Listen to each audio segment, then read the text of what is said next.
Ladies and gentlemen, welcome to ATR's Roar, Bedlam Media's premier wrestling podcast covering AEW to WWE. I'm Sam the SLB, the Anomaly, co-host of ATR's Roar, and ATR Rising Sun. And solely joining me today, is the man behind X Wrestling's Nostradamus, ATR's governor of NXT, Scott. Everybody else has abandoned us this week, Sam. So it's just the OGs going at it. It's gonna be a lot of fun tonight. We've got a pretty light schedule. Stuff there obviously to talk about, but yeah, let's get into it. Yeah, let's get into it, guys. Just before we begin, make sure you like, share, subscribe, follow us on Facebook, Instagram, YouTube, TikTok, Discord. It's been slow. I've had a lot of things going on, as you can see behind me. If you're watching it, my curtains are down. I got things moved, so news to come later on about that.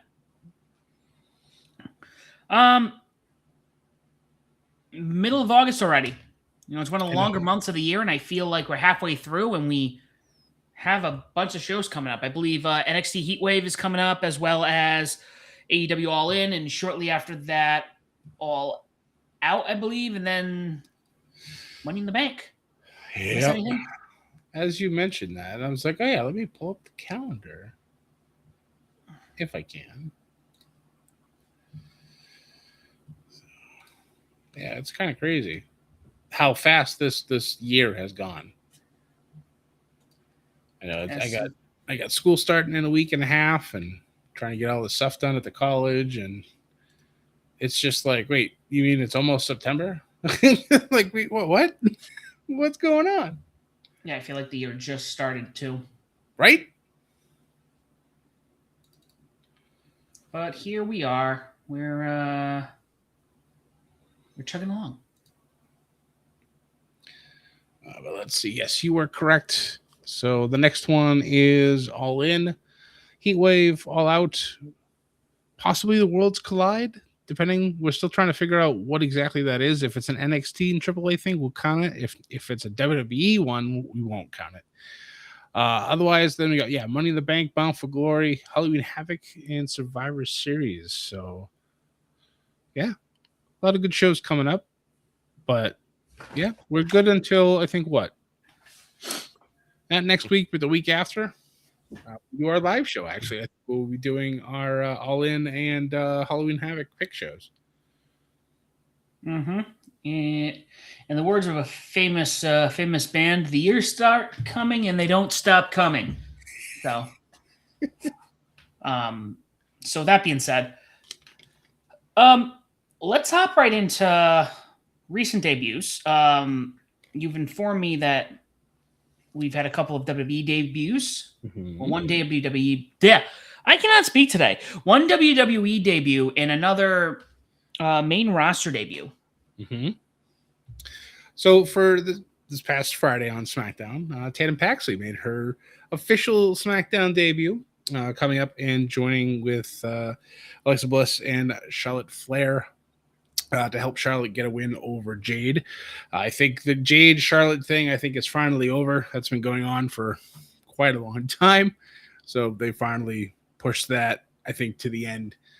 So it'll be interesting to see Tatum. I think actually having Tatum with Alexa is a great fit, because they're both a little bit on the spooky side. I know that the main roster really hasn't been doing as much with the spookiness as of late. Apparently that's a thing that something that came down from TKO. I guess they're not really big into the supernatural stuff. So Tatum's a little bit more on the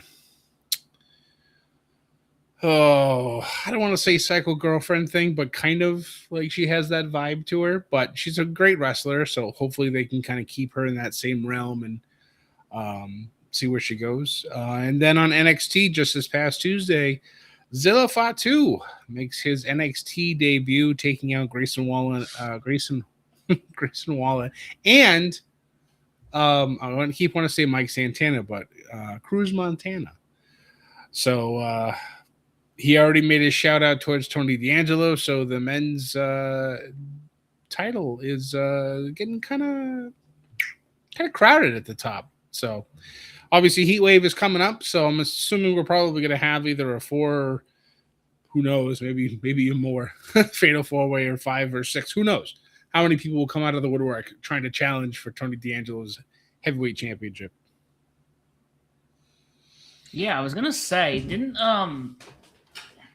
Grayson Waller, wasn't he on the main roster? Did he get kicked back down to NXT?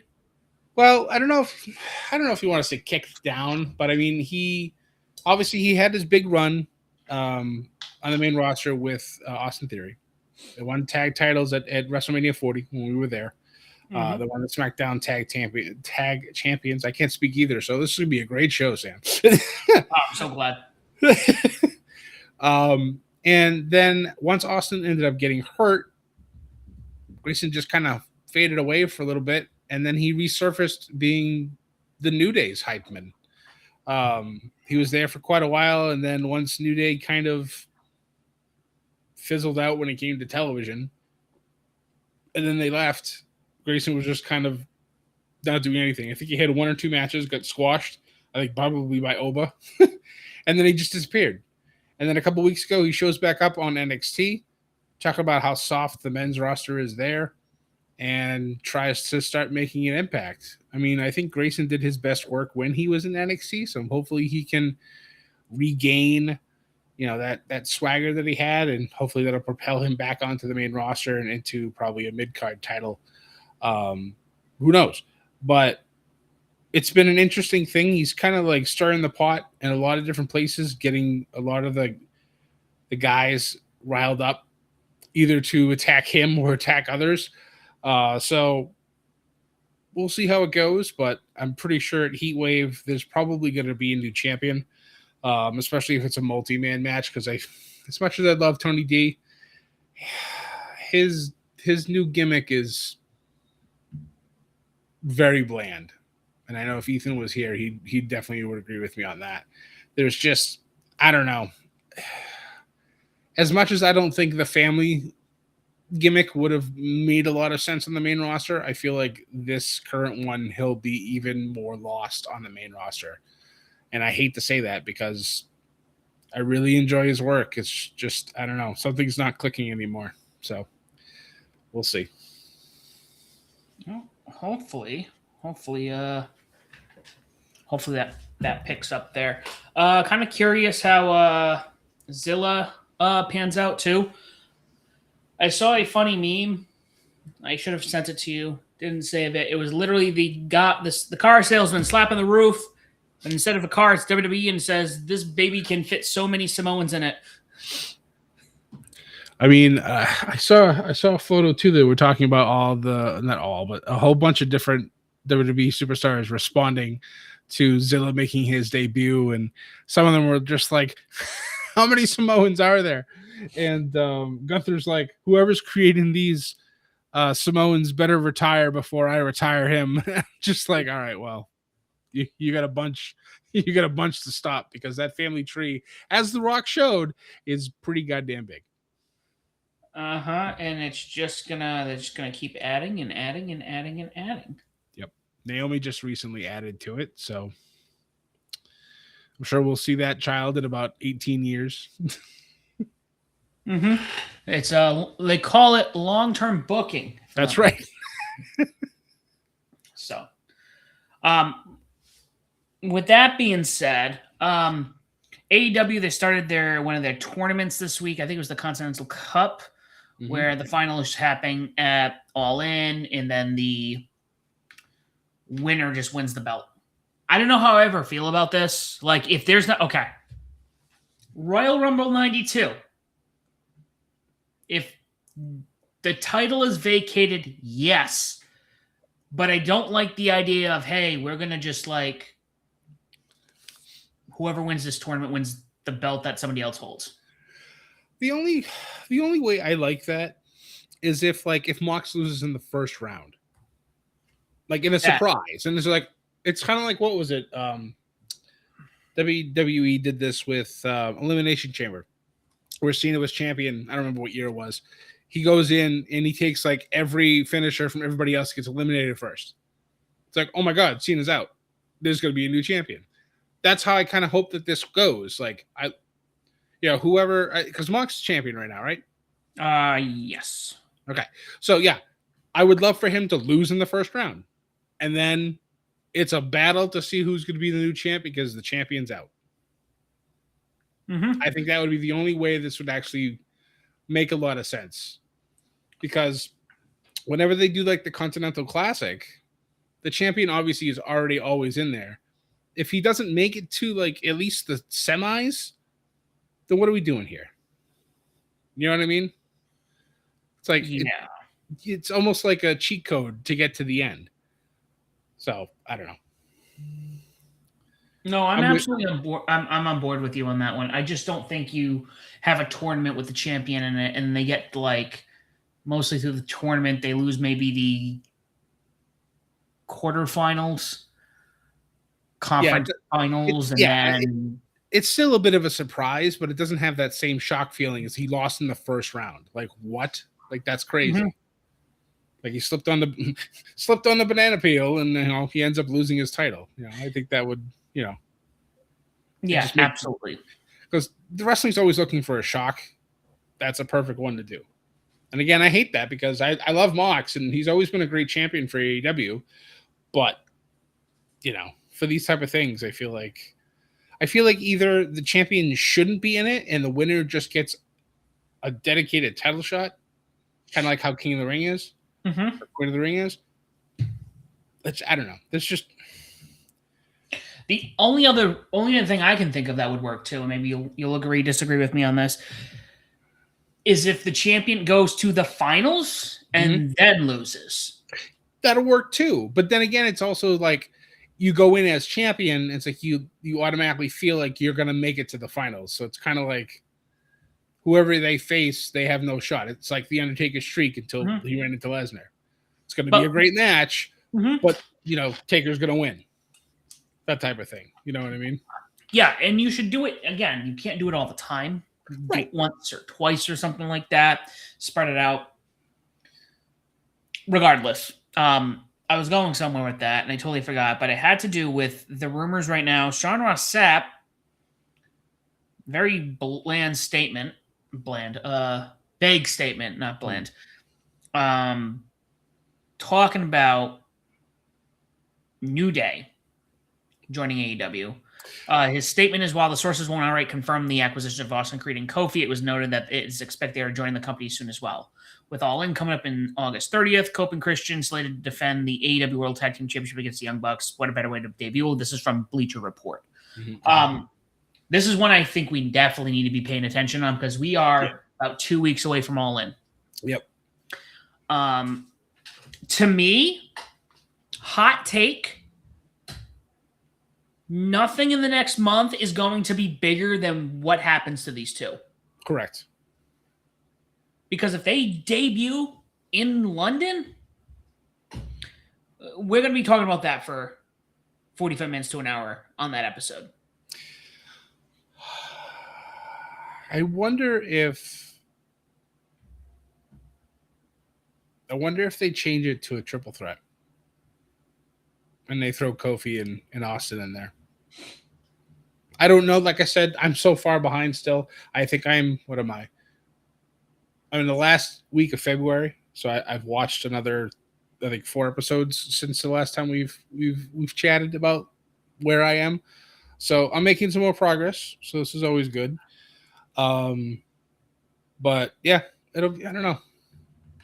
Having them show up will be fun. I know Mark wanted me to catch up before All In, but brother, I'm sorry, that's not going to happen. That's a lot. I'll watch more, definitely, but there's no way I'm going to get to where everything is live. It's just not going to happen anytime soon. It's a lot, and as exciting as that will be because it's going to be a hot moment. Again, by the time you get to it, you might forget about it and they'll be like, "Oh yeah, this happened," Right. Oh, and I'll catch it like the Dynamite afterwards because obviously I'm not buying the pay-per-views months later. But I'm sure if the next couple of weeks we start getting some hints or whatever their video they came out, they called it Daybreak. So that could be a very interesting tag team name if they decide to go with that. I think that's the name they need to go with. It works. It's still kind of like a New Day type of thing. Just kind of feeds off it a little bit differently.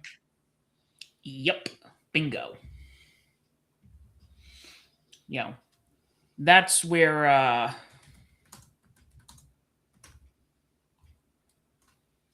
don't know. I'm keeping an eye on that. Something I want to let everyone know while we're sitting here talking about this. Next week, the week after that, Ethan and I will be covering the finals of New Japan's G1. As of today, as of recording, we have our the tournament is wrapped up. We are now in the finals. So I think there's I forget how many rounds of finals. Could be 2, could be 3, but it's been a good tournament and a lot of good talent there. I know there's a lot going on, but have you been following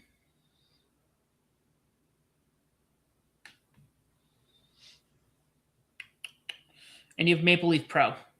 I haven't, no. All right.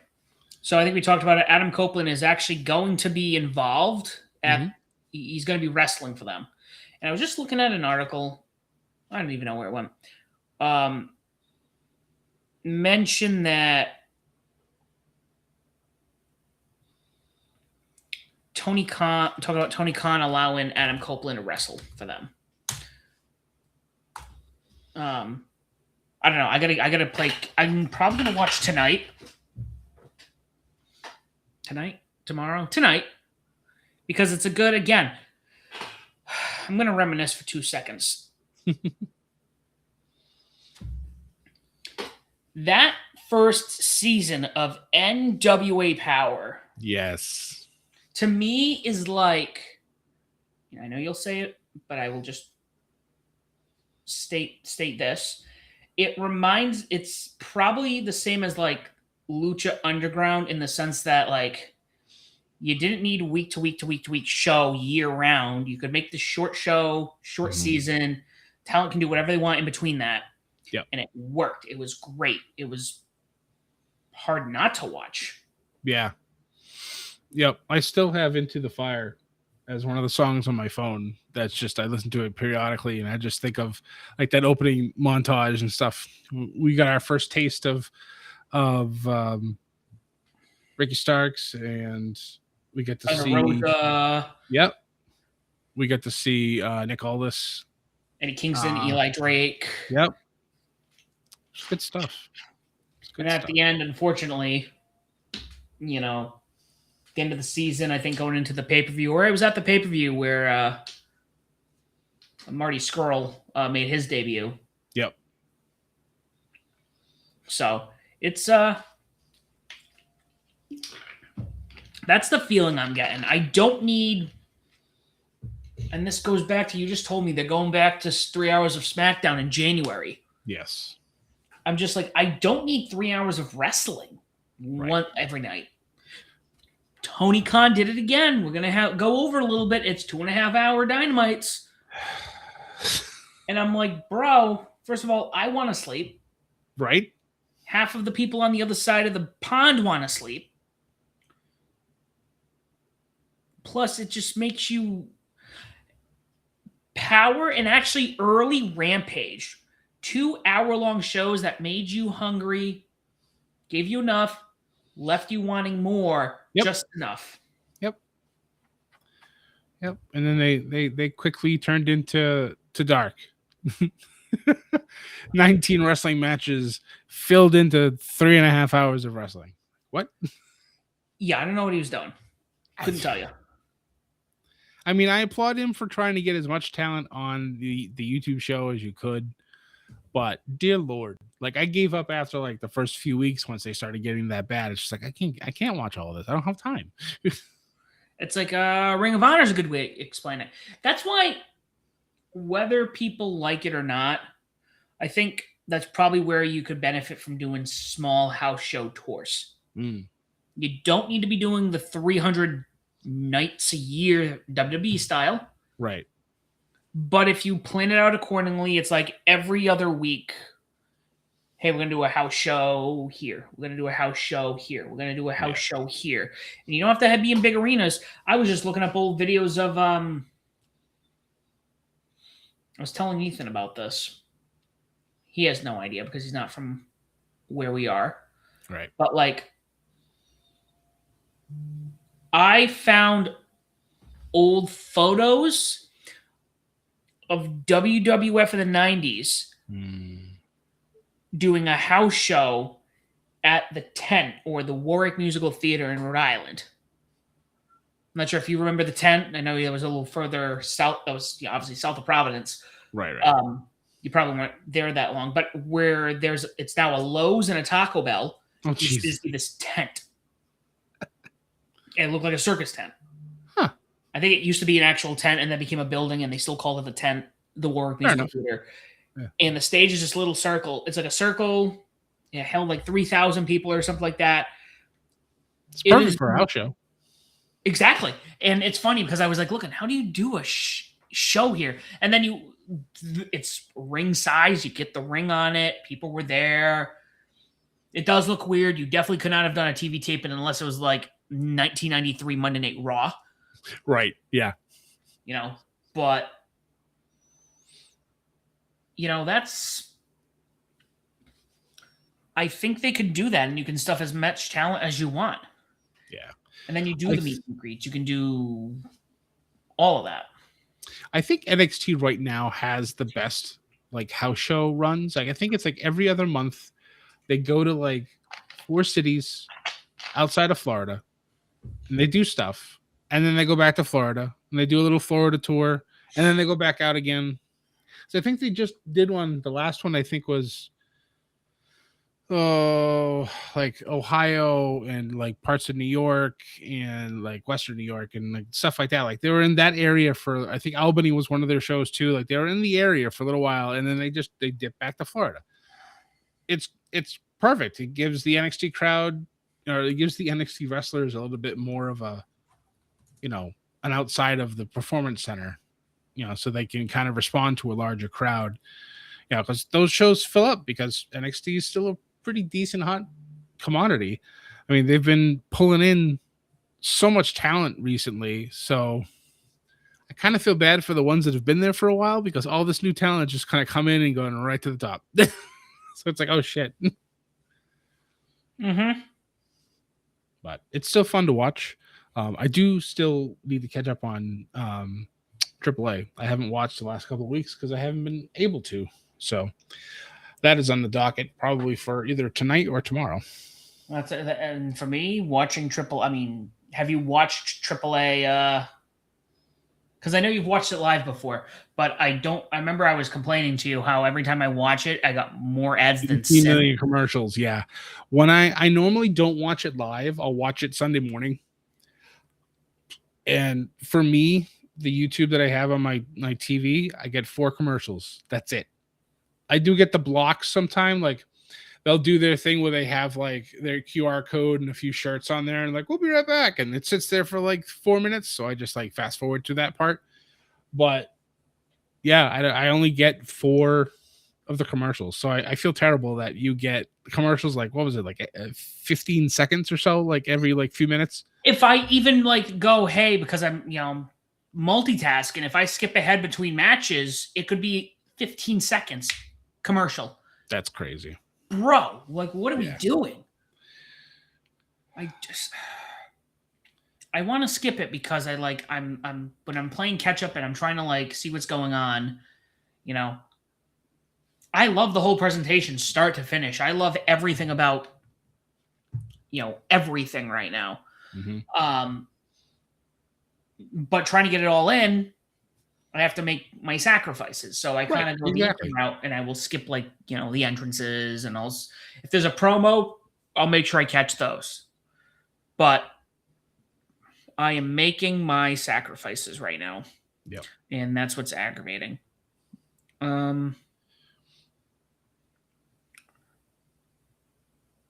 So I don't know. Do we have anything else in that?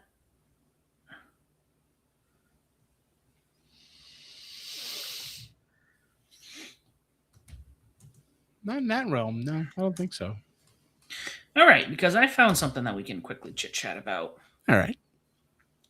So one thing that we are overlooking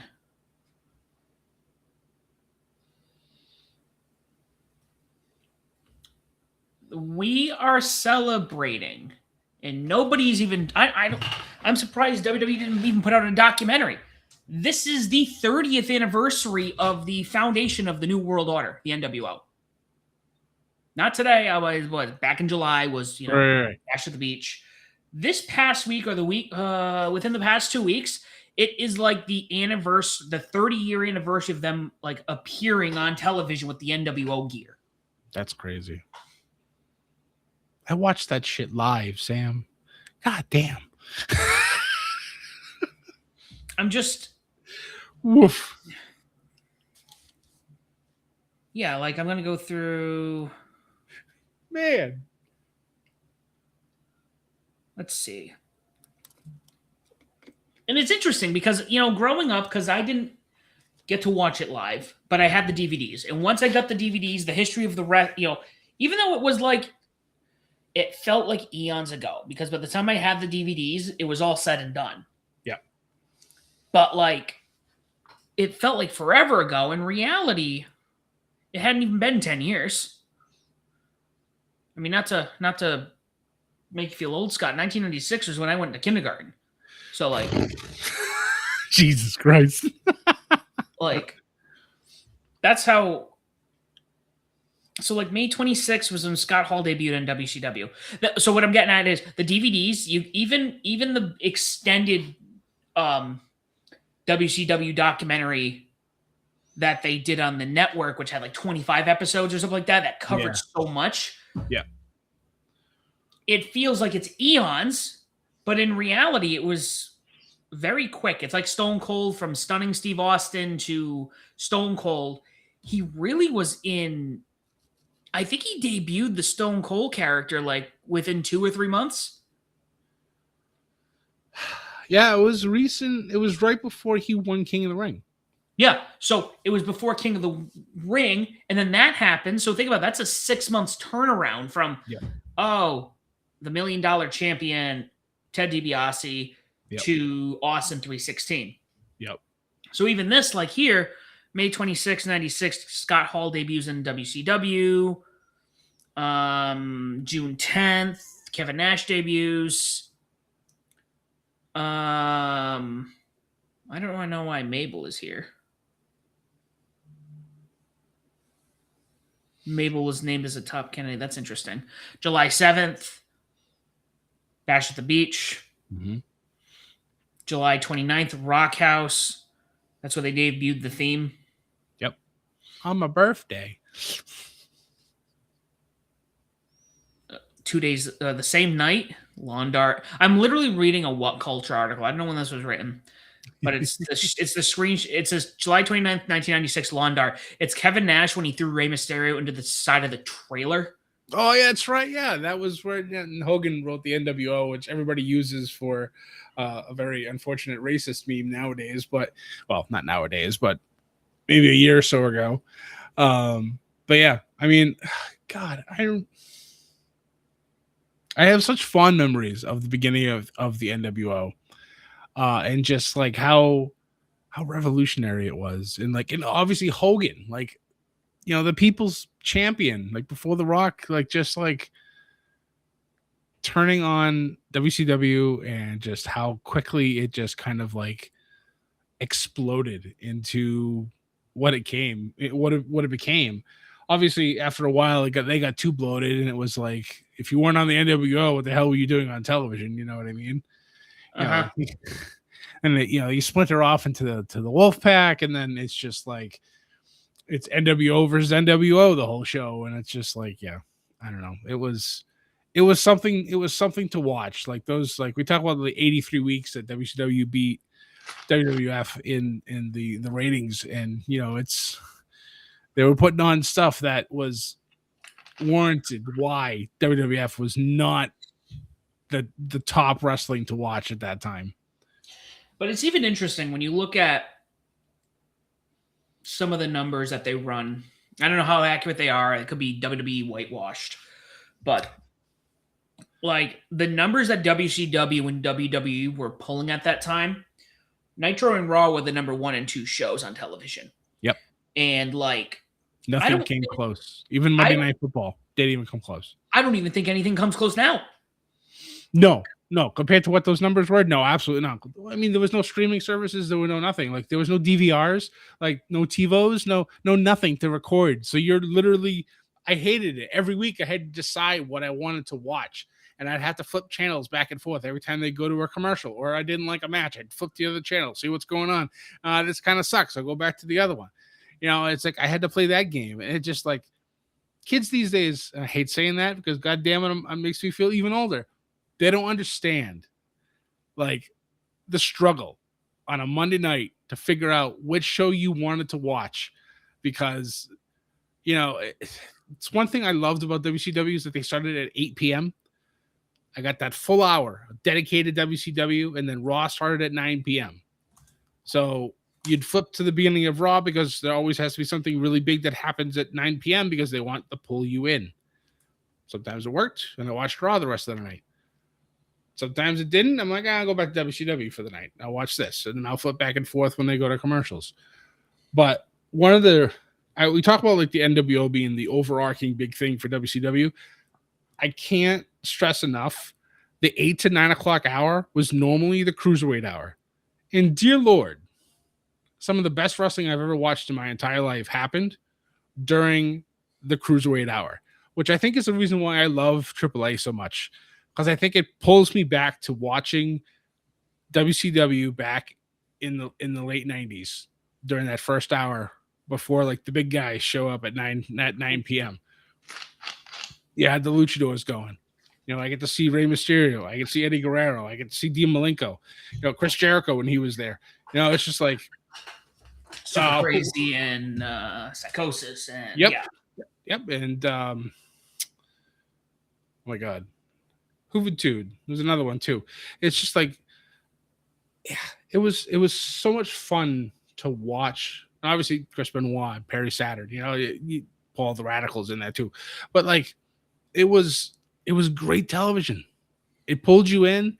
The storylines were great. The wrestling was phenomenal. And it's just, that was my favorite time to watch wrestling. 8 o'clock to 9 o'clock. And then it was the struggle to figure out who to jump to after that. Yeah. And even we got a little taste of it in 2020.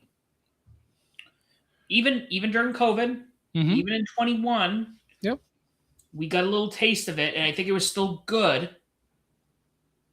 But I think everything leading up to COVID, it was this is gonna sound weird. It was tasty. You and I would talk back and forth. Yeah, you're right. Like, could have I done that? Yeah, but at my age, I was like, I don't want to sit there and flip between two or have two TV. I'll watch it later. Right. Yeah. Yeah. Because I remember also when you were talking about the AEW and NXT thing, you and I were live tweeting. I was tweeting NXT, you were tweeting AEW. And then obviously we'd spoil each other because that's just how this works because we're both on the internet. So these things are happening simultaneously. So we're going to know what happens. And then we talk about it after the fact. Back then, I think I was also doing my NXT review show. So, we were pumping out. Actually, no, not that early. We didn't start podcasting until 2020. So in the beginning, it was just the live stream. It was just the live tweeting, which is exhausting. It is wild. To the ones that do it still. My goodness, I can't do it no more. It's a lot. I get to give everyone kudos who does that. Who even really reacts to everything. Even the reactions. If I had to do a reaction every night, especially with wrestling being 6 nights a week, let's hypothetically say. Pretty much. What's going on. You're not wrong. If you're going to include TNA, I kudos to everyone. I don't have the attention span for that.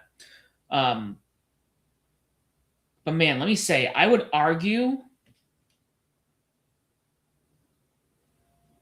I know I'm reminiscing.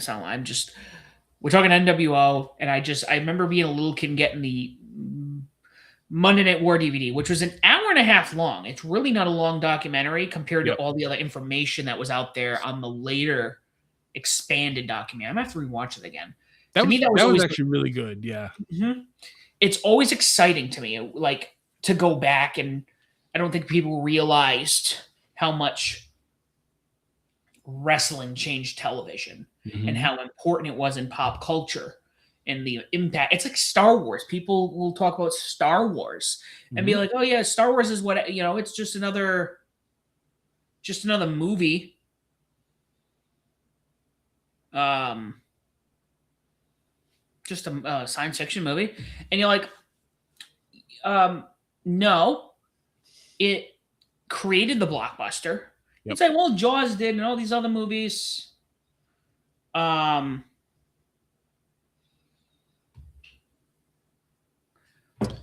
so like created merchandising, it created the special effects industry.